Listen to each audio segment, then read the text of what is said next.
Poppy K and her bookish thoughts, adventures with ogres and astronauts. Poppy K and her bookish thoughts. Poppy K, subscribe, like, comment and share.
So, as you can see, I'm reading The Secret History by Donna Tartt. First impressions, I really hope you're going to understand this book, because there's a lot of references to classics, literature, philosophy, Greek mythology, Greek language, French, just everything. So, characters. So the characters that we're following in this book are, there's Richard, who has come to the school, and he has been learning Greek where he lives with his parents. He's managed to obtain a scholarship behind his parents' back, and he goes to this school, and he meets, or he wants to predominantly do Greek, and in order to do this he has to convince the one teacher that only has 5 students, please take me on.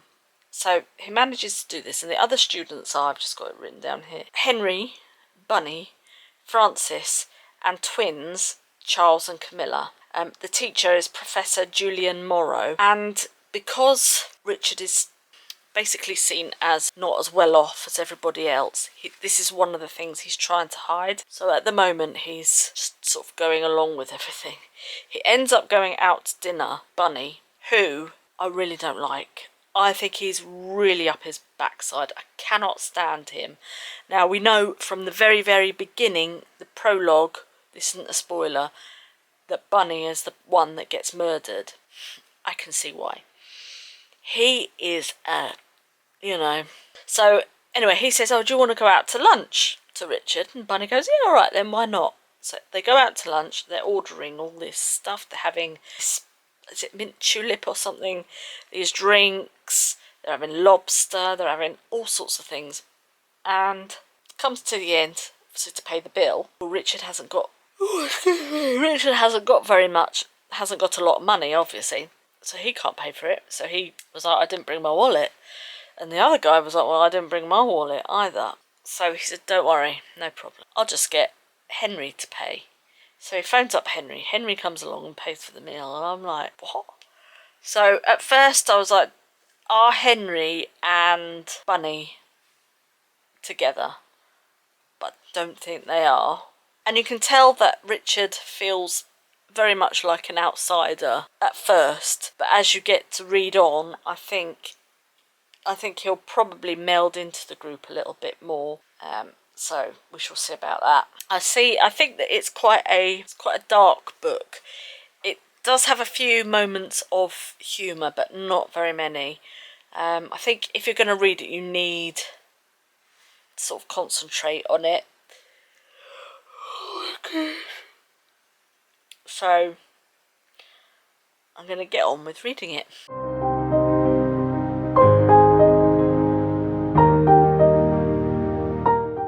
Well, hello. I am on chapter 17 at the moment. That's 300 and page 367. So I'm about that way. I've finished. There's 2 books. There's like book 1, book 2, obviously in this. I don't know. Do you know I don't know whether it's Donna's writing or I don't know, but I am feeling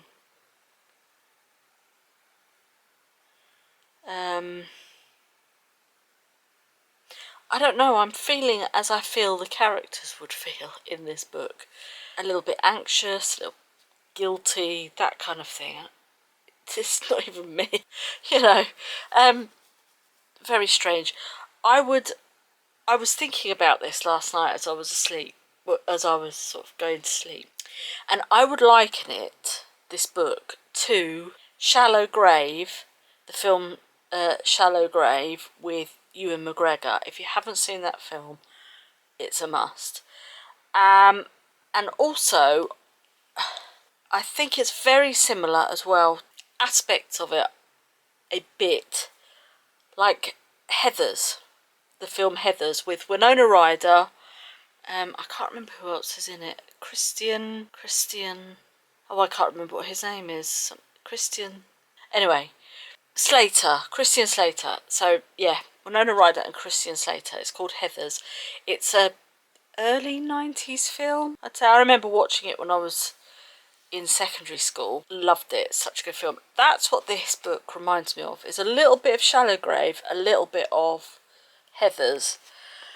The Heathers aspect obviously is the fact that, you know, the Heathers are a group of girls and you can only get into said group if you have done certain things or whatever. I think this book is like that because obviously Richard wanted to join the 5 pupils in Julian the Professor's class. So that's where I think I'm kind of getting that from. And then obviously Shallow Grave is because the character Ewan McGregor plays kills someone, doesn't he? So I haven't actually watched that film for a long time. I might actually watch that. But yeah, that is what this is reminding me of. So yeah, and as I say, I'm getting all the feels. I think it's a Marmite book. I think you either love it or hate it. I'm enjoying it, but I wouldn't say am I enjoying it? I am enjoying it, because obviously I wouldn't finish reading it if wasn't enjoying it. It's not like I'm not going, oh, this is like the best book I've read in you know, ever. But it is up there, you know. It's really got me. I mean, I'm still reading it. I'm still trying to find out what's happening. And my mind is all over the place. So if you felt like that reading this book, please let me know. Right, I'm going to carry on.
Okay, so I finished the book, and last night, well, I finished it last night, and I thought to myself, right, I'm going to sit down, I'm going to record, give you my feelings, thoughts, and all that kind of thing.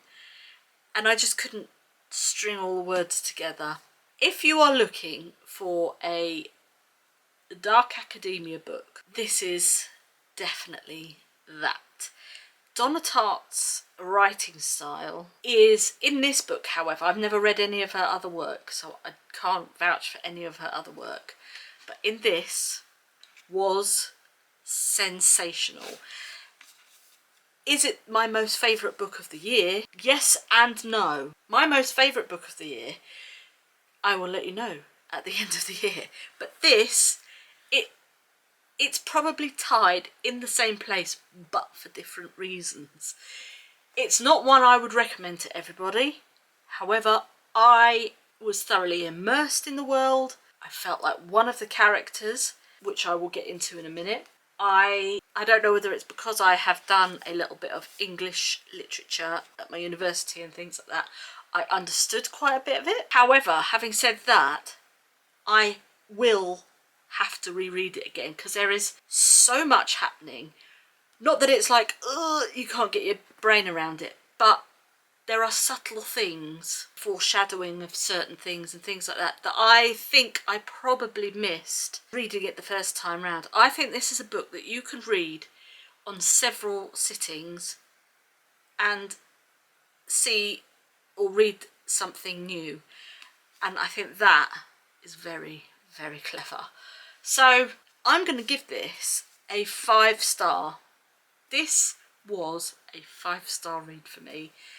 What is it about, you're going to ask me? So the story is basically about an elitist group of students who go to a college in Vermont. There are 5 of these particular students, and then there is another student, Richard, who is telling the story, which I probably mentioned earlier on in the vlog. Through the encouragement of their eccentric classics professor, they basically end up murdering one of the 5 or one of the 6.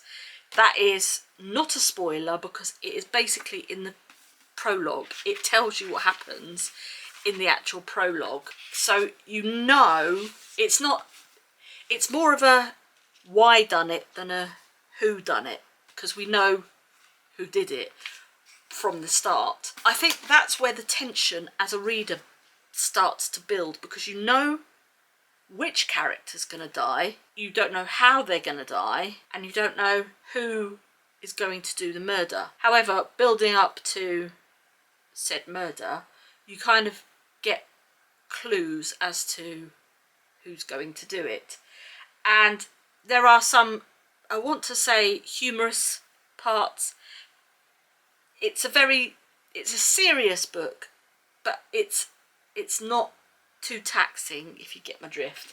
So I'm still trying to process this book. Oh, I would urge you to read this book.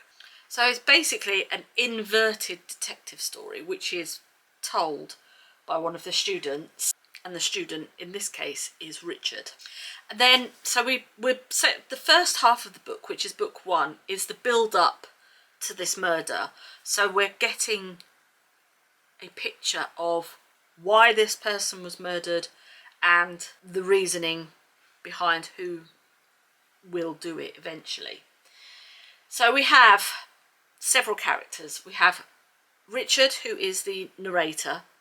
We have Henry, we have Francis, we have Charles and Camilla, and we have Bunny. Now it is Bunny who gets murdered. I think as you're reading through the book, you begin to feel like you're an extra student. It feels like you're within that group of people. And I was after the murder, I was like, oh no, what happens if they get caught? What happens if whatever, and my anxiety levels were through the roof. And I think that's very, very clever. It's kind of like you are being invited into this elite group of students. So in the first, as I say, the first book, that's what happens. In the second book, it's all in one thing here. So you've got like the first big book, and then you've got the second book. Basically, it explores the long-lasting effects of the aftermath of murder. So what happens after the murder with these students, and that I found quite fascinating. The ending I was not really that sure of. I can kind of see why what happened, but however I still don't understand why. So I think I will in future, I am probably going to read this again. I might read it in a year's time and see if I've been able to process anything from this book. But I would definitely recommend The Secret History. It is up there, definitely, as one of my favourites. And firstly, I love this cover. Absolutely amazing. It's a floppy book as well. You can't get any better than a floppy book.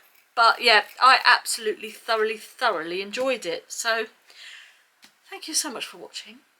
And if you have made it this far, leave me a book emoji. And I will see you on the next one. I don't know what I'm going to read, but I'm thinking I might still stick with a dark academia theme throughout November. I don't know yet, but thank you very much. I will see you on the next one. Have a great day. Bye!